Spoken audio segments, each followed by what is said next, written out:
la hija de don Publio Araujo. Y a todos ustedes, muchas gracias por acompañarnos.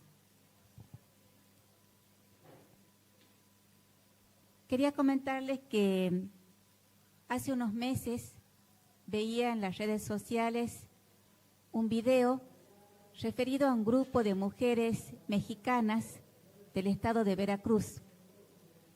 Estas mujeres son conocidas como las patronas.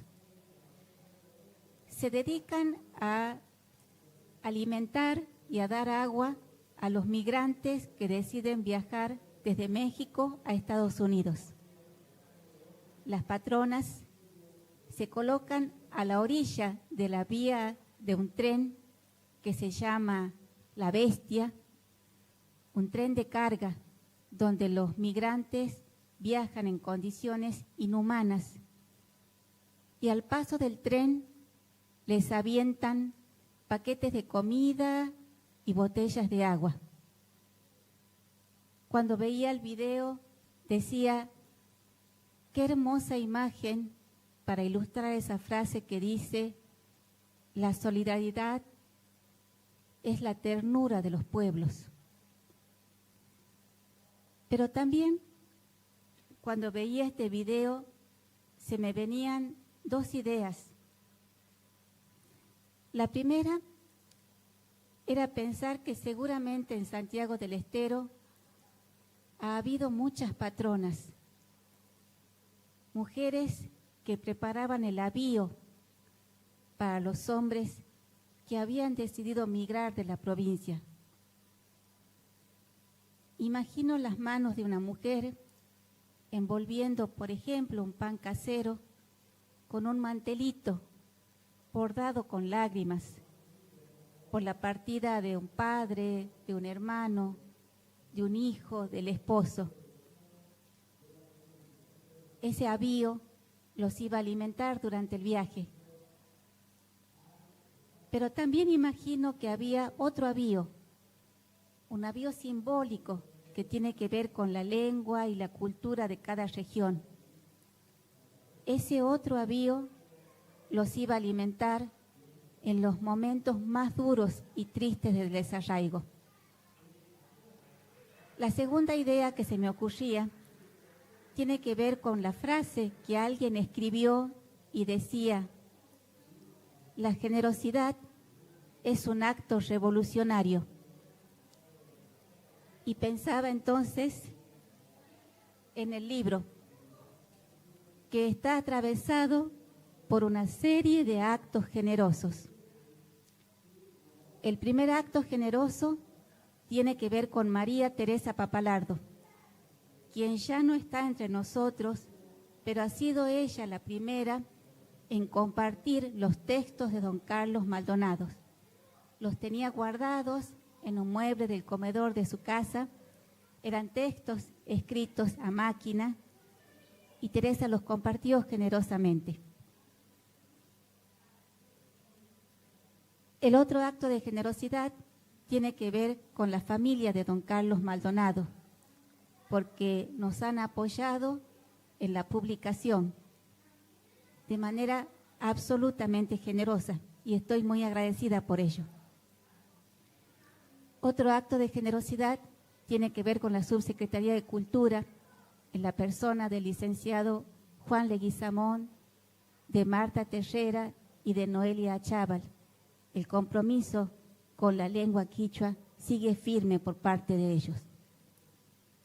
Agradezco también el acto generoso de acompañamiento de los profesores Jorge Alderetes, Rodi Ferreira, Héctor René Tevez, del técnico superior NIB, Sebastián Basualdo, el gesto de Diego Sosa, de Cristian Verduc, de Carlos Sosa More, porque nos han comentado anécdotas y notas de color que han sido incorporadas al libro.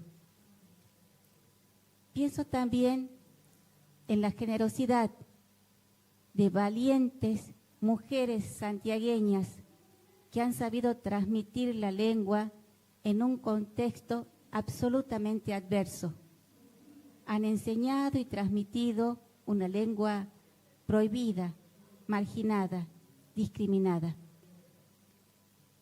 Pero el acto de generosidad más grande lo ha tenido don Carlos Maldonado. Don Carlos decidió escribir a pesar de la sentencia que dice la quichua no se escribe, se habla. Don Carlos nos enseñó que el género dramático no es exclusivo de la cultura greco-latina o de las lenguas romances. Una lengua discriminada, excluida, prohibida, puede ser también vehículo de una obra de teatro. Pero además de escribirla, él se ocupó de que esas obras de teatro sean representadas, como en el caso de Casaracos, que se representó en Buenos Aires. Don Carlos nos enseñó que se pueden compartir alegrías, producir reencuentros familiares, desparramar risas allá donde estaban los quichua hablantes. E imagino a quienes eran los actores o actrices de esas obras que se daban cuenta que el teatro no es un género vedado para las masas populares. Quiero comentarles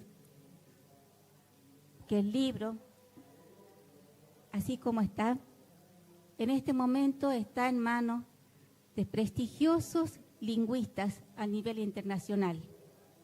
Me refiero al doctor Serafín Coronel Molina y al doctor Willem de Reus, de la Universidad de California. El doctor Willem estaba profundamente conmovido por encontrarse con un texto de la literatura de Santiago del Estero. Hace muchos años, cuando los lectores podíamos opinar en el diario El Liberal, yo había escrito una carta diciendo que admiraba la producción de don Carlos Maldonado, porque no solamente es una obra prolífica, sino que también hay una visión solidaria, una visión comprometida con su lengua y su cultura. Y decía en ese momento que mi sueño era que su obra pudiera ser compilada en un libro.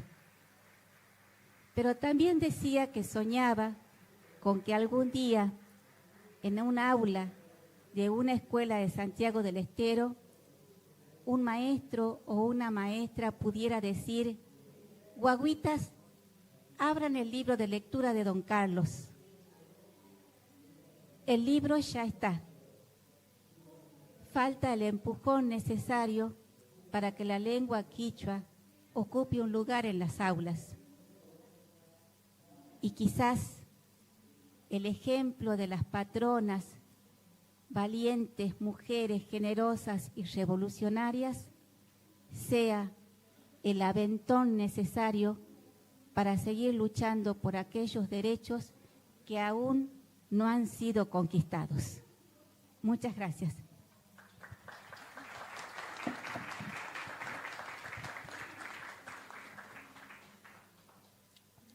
Buenas tardes.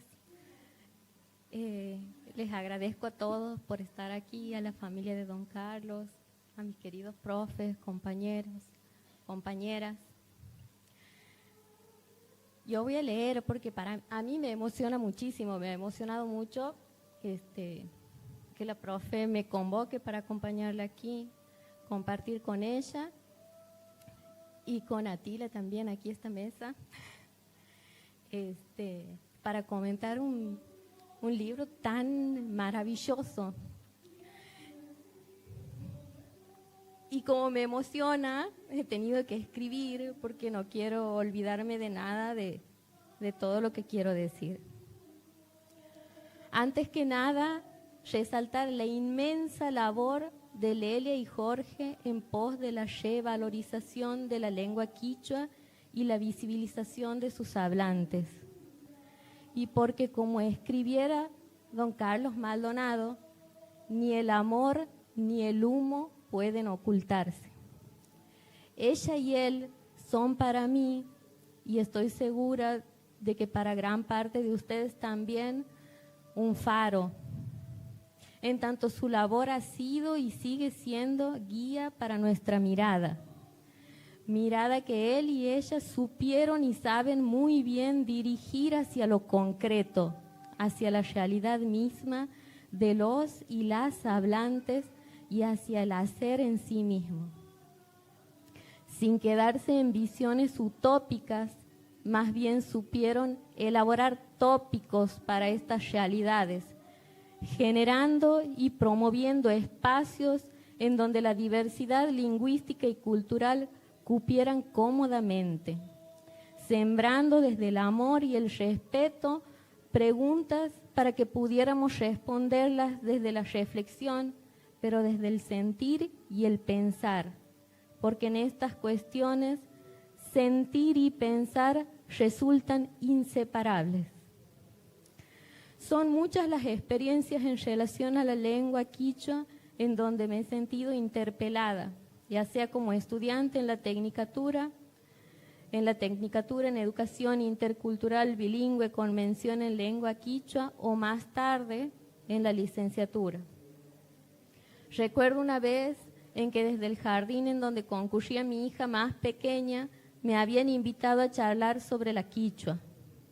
Cuando la maestra me ha presentado ha dicho: ella es la mamá de Reginita y estudia una lengua que se hablaba hace muchísimos años aquí en Santiago. Esto en la banda Santiago del Estero en el año 2018. Me he quedado helada, pero la seño se ha quedado más helada todavía cuando le he dicho que esa lengua era hablada por aproximadamente 160,000 personas en ese momento. Esa, la de la maestra, imagino será para muchos la idea que tendrán sobre el estado de la lengua. Quizás también piensen que es una lengua ancestral, que suena linda en una chacarera o que queda linda y exótica cuando se usa para nombrar un lugar turístico o pintoresca en un topónimo. En fin, ustedes habrán notado que no he dicho nada de los y las hablantes. Hace tiempo ya que me hace ruido esto de hablar de la quichua y el castellano como algo distante. La verdad es que yo creo que así continuamos distanciándonos de la quichua y de sus hablantes. Aquí en Santiago, la quichua y el castellano conviven en cada uno y cada una de nosotros y nosotras de diferentes formas. La quichua y el castellano no son mundos diferentes. No aquí en Santiago. Ya lo dijo Marisol de la Cadena, en cada persona conviven más de un mundo, pero siempre menos de dos. Es y será difícil y largo el camino de la aceptación de esta realidad. Pero mientras, somos muchísimas personas trabajando para que seamos cada día más conscientes de la diversidad que nos habita y que habitamos, acercándonos a esos mundos otros tan lejanos a veces, pero constitutivos de nuestro ser y nuestra historia. Nuestro habla cotidiano está empapado de quichua y así andamos por la vida. Tremendo. Yo quiero escuchar a nuestros changos y chinitas leer en las aulas textos más cercanos a nuestras realidades lingüísticas y culturales. Quiero que lean historias que nos sean familiares, con palabras que usamos todos los días, en nuestras casas, en el patio de la escuela, en la cancha, cerca del río o el canal. Yo quiero que retumben en los grados y en los corazones de quienes habitan las instituciones educativas estos textos. Textos como los que abraza este libro entre sus tapas. Yo quiero que ningún changuito le pregunte a la profe, como nos contaba una docente hace unos días, ¿por qué mi papá habla quichua pero no la escribe? Ni quiero que esa profe tenga que hacerse hilacha adaptando textos de libros que no contemplan la realidad de sus estudiantes para poder enseñarles. Quiero que la escuela no los desconozca. Quiero que la escuela los incluya. Quiero que sus oportunidades se multipliquen, que su situación marcada por la desigualdad, por la indiferencia y el menosprecio sean atendidas. Supo escribir en el poema La Vuelta del Santiagueño, don Maldonado, unos versos muy lindos, pero muy tristes, que dicen así: mi cultura es natural, hablo y digo como puedo. Mi decir será un enredo, pero me hago entender. Estudios por no tener, a veces hablo con miedo. No es justo que nuestros changos y chinitas hablen con miedo o que no hablen porque se sientan avergonzados. Quiero que estos textos circulen y se multipliquen. Y por supuesto reitero mi agradecimiento a Lelia y Jorge por su inconmensurable contribución a esta causa, por su militancia inquebrantable, porque su labor sostiene hoy manuales y diccionarios mediante las cátedras de lingüística y taller quichua de la Tecnicatura en Educación Intercultural, bilingüe con mención en lengua quichua y la diplomatura en lengua quichua, ambas de la UNCE, siendo la primera la base necesaria para el ingreso a la licenciatura en Educación Intercultural. Porque sé de sus sacrificios y renuncias, porque sé que a pesar de muchas ingratitudes sufridas, continúan aportando estos materiales tan valiosos, porque necesitamos políticas educativas y lingüísticas apropiadas, sí. Necesitamos gente formada en el tema, sí. Necesitamos material que nos arroje datos sobre la realidad sociolingüística de Santiago del Estero, sí. Pero también necesitamos material para llevar a cabo este tan necesario cambio. Y ese es el material que Lelia nos continúa proveyendo. Y es un material producido desde y con los y las hablantes. Porque después de todo, al final, si los derechos lingüísticos de los y las quichuistas son por fin respetados, por obra de Dios, o en última instancia por un engaño al supay o un pacto con el diablo, son las incontables hojas que Lelia y Jorge han escrito y han recopilado, incontables como los días y horas que juntos dedicaron a esta causa. Son esas hojas las que le darán sustento, apuntalando y abriendo el camino a quienes se sumen a esta invaluable, imprescindible y amorosa tarea.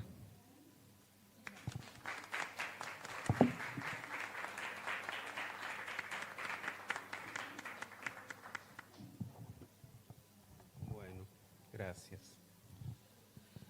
En el año 2006 publicamos con don Mario Tevez Sisa Payana una antología de textos en quichua santiagueño. Creo que con nuestro trabajo demostramos de una buena vez y fehacientemente que la literatura quichua, a pesar de todas las dudas, sí existía, pero que era una literatura pequeña y esencialmente pobre. Todo canon literario, así también lo que llamamos literatura quichua, suele encarar determinados temas que tienen que ver, entre otras cosas, con las condiciones en las que vive la sociedad y que son las mismas oportunidades y restricciones que la producen. La literatura depende de las circunstancias materiales bajo las cuales es creada. En el caso del quichua no puede ser sorpresa que la pobreza se instale en la literatura. Se trata de una literatura pobre ya desde su escaso caudal, pocos autores, pocas obras de poca extensión y mínima difusión, un público escaso con casi ningún horizonte de expectativa en cuanto a lo literario. Las razones están a la vista: la pobreza material de todo el medio, el nivel educativo harto deficiente, el analfabetismo en su propia lengua, de los potenciales lectores, pero también de los propios escritores, la falta casi total de medios de difusión y la frustración del que quisiera escribir pero no escribe o deja escribir ante todo esto. Cuando me encargaron el prólogo de esta antología de la obra de don Carlos Maldonado, traté de enfocar la literatura quichua bajo este aspecto temático y escribí un ensayo titulado Bajo el signo de Muchui, la pobreza como hilo conductor a través de la literatura del quichua santiagueño. Espero que todos tengan la oportunidad de leerlo cuando tengan los libros que presentamos en sus manos. Es que el Taniku, el poderoso duende salabinero de la escasez, que también se llama Muchui, parece haberse apoderado de la cima del panteón quichuista. Ninguna deidad tiene la vigencia mítica e histórica, pero no menos la actualidad del Muchui.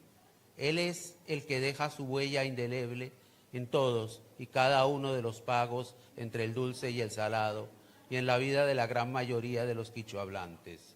Y él está instalado también en la base misma de la literatura quichua y no se aparta de su trama. En los testimonios de vida que recoge Bravo en su estado actual del quichua santiagueño, el tema de la pobreza es recurrente. Así la hilandera doña Sebastiana Enríquez se presenta testimoniando: Causania, señor, nojaca pobrezaiwan, chacahuay, cachascawan, mana pini matapas, ni lanar ni chivas, suja burritata pini, último can no capa.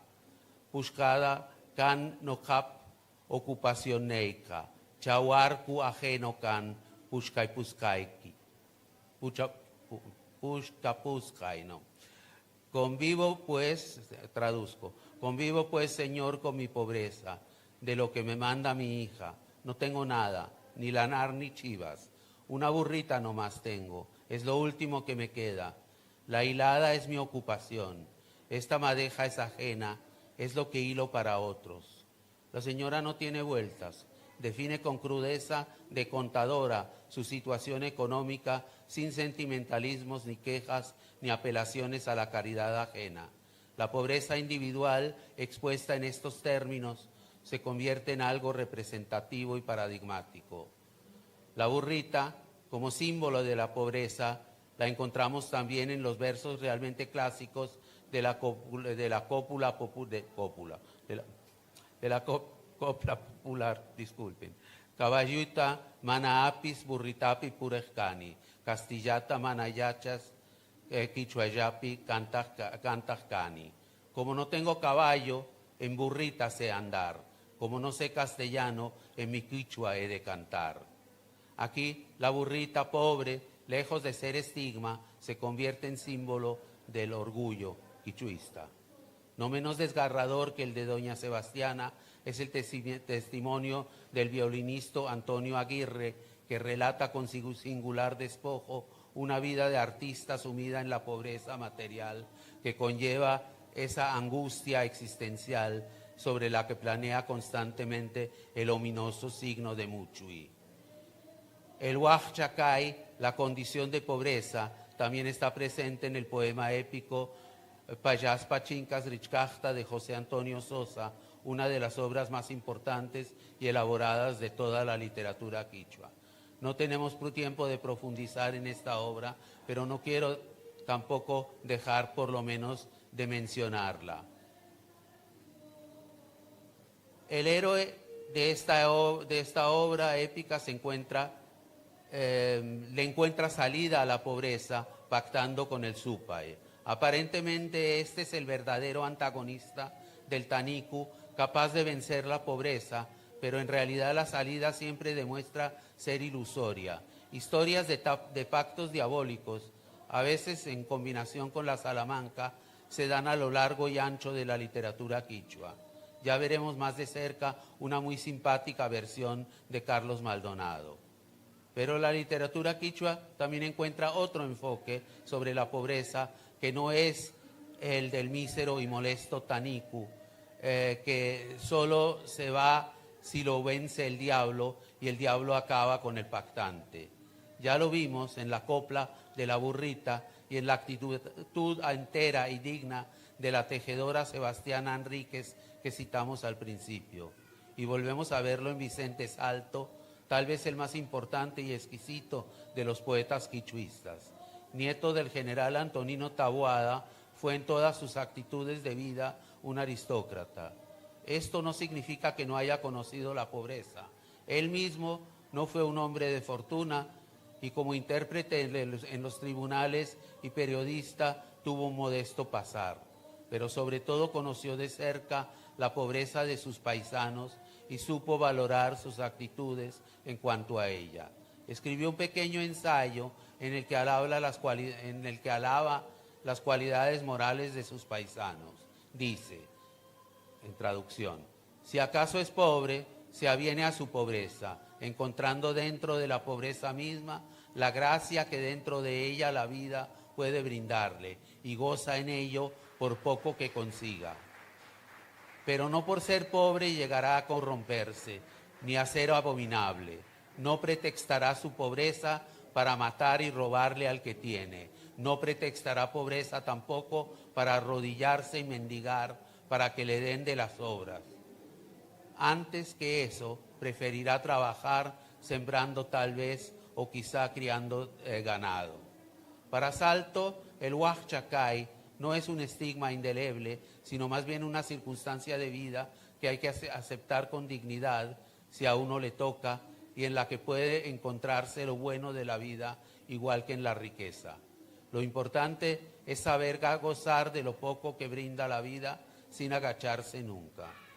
Y encontramos esta actitud moral también en la obra de don Sixto Palavecino.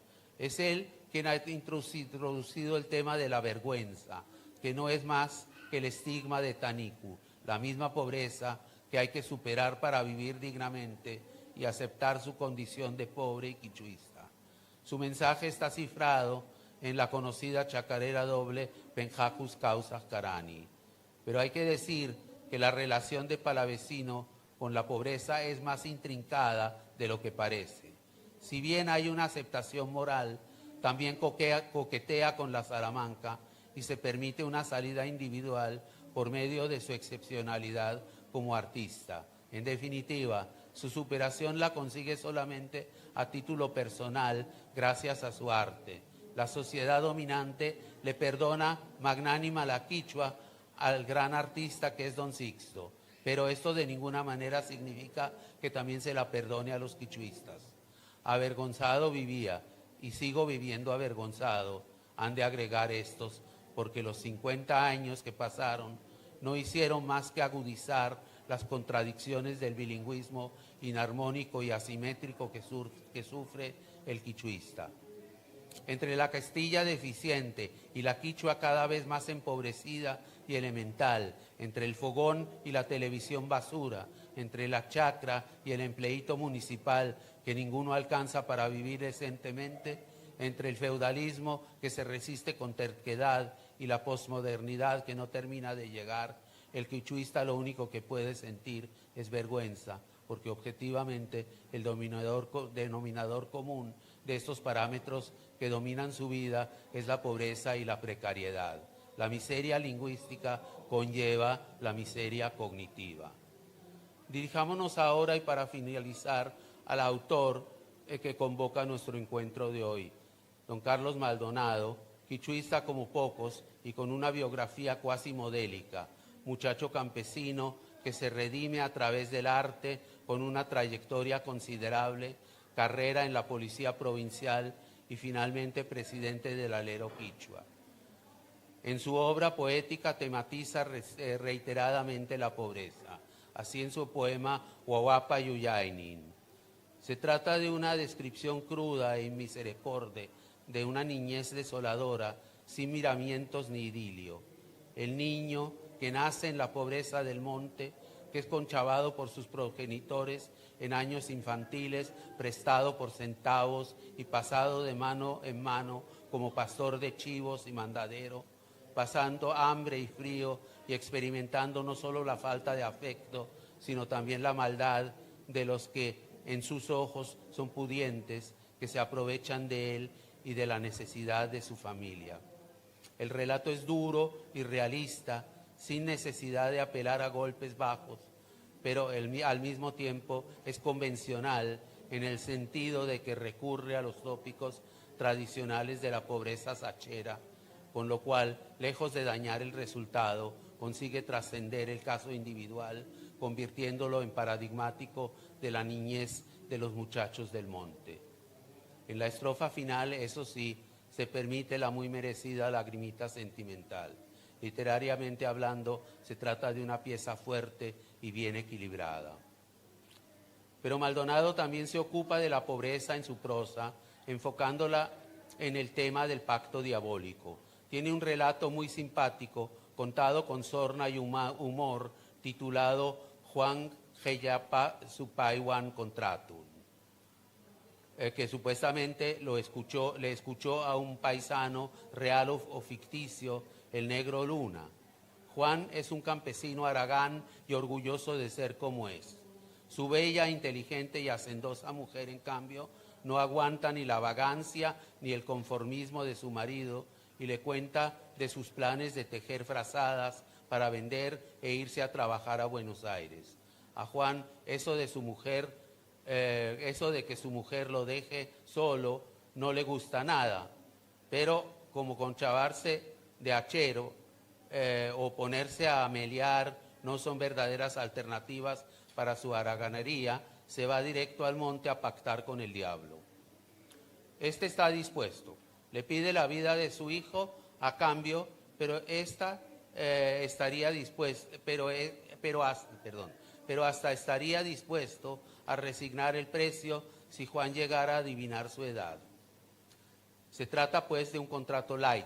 El contrayente no es en este caso el peligroso y exigente Supay, sino su pariente o alter ego, el diablo, ese duende maléfico pero medio torpe, bonachón e intensamente ludópata que se deja engañar con bastante facilidad. De esta perspicacia limitada se aprovecha la mujer y al enterarse de la peligrosa audacia de su marido, confunde al duende con una treta y lo lleva a revelar sin querer su secreto. Resulta ser más diabla, en el sentido de pícara, la doña que el mismísimo. Este es un motivo que es moneda corriente en el cuento popular. Casi lo mismo logra la mujer del texto de Bravo o Armi Supayan Apuestan. Y es interesante recordar que este mismo motivo también se da en el cuento popular europeo, por ejemplo, en el Rumpelstiltskin de los hermanos Grimm. La riqueza de la que dicen, y dice el relato de Maldonado, disfruta el matrimonio Gelia, ahora en Santa Fe, en todo caso es cosa del diablo y superación que no pasa de lo utópico en el sentido de improbable e incomprobable. En realidad, si es que están viviendo cómodamente en Santa Fe, no lo están haciendo por las riquezas que le concedió el diablo, sino gracias al esfuerzo laboral que la mujer siempre estuvo dispuesta a hacer. En resumen, podemos decir que producir literatura bajo el signo de Muchui es un acto de arrojo y valentía que, sin embargo, y a pesar de todo, muchos quichuistas, como Sosa, como Salto, como Palavecino, como Maldonado, realizaron uno más que otro, precariamente, interrumpidamente, con desánimo a veces y sospechando que el esfuerzo es inútil casi siempre.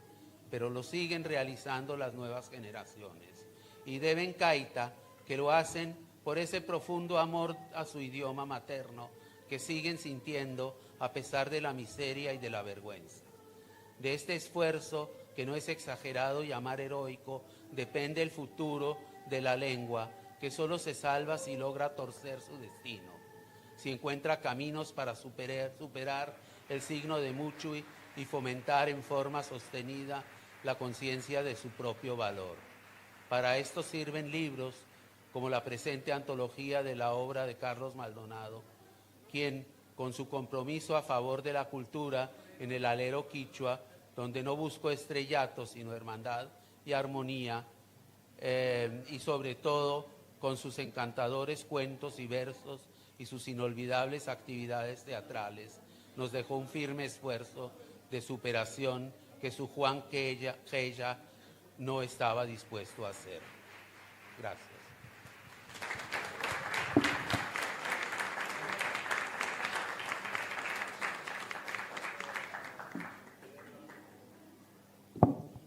Gracias a todos por su presencia y ojalá que puedan disfrutar del libro porque es fundamentalmente una obra de un exquisito quichuita. Muchas gracias.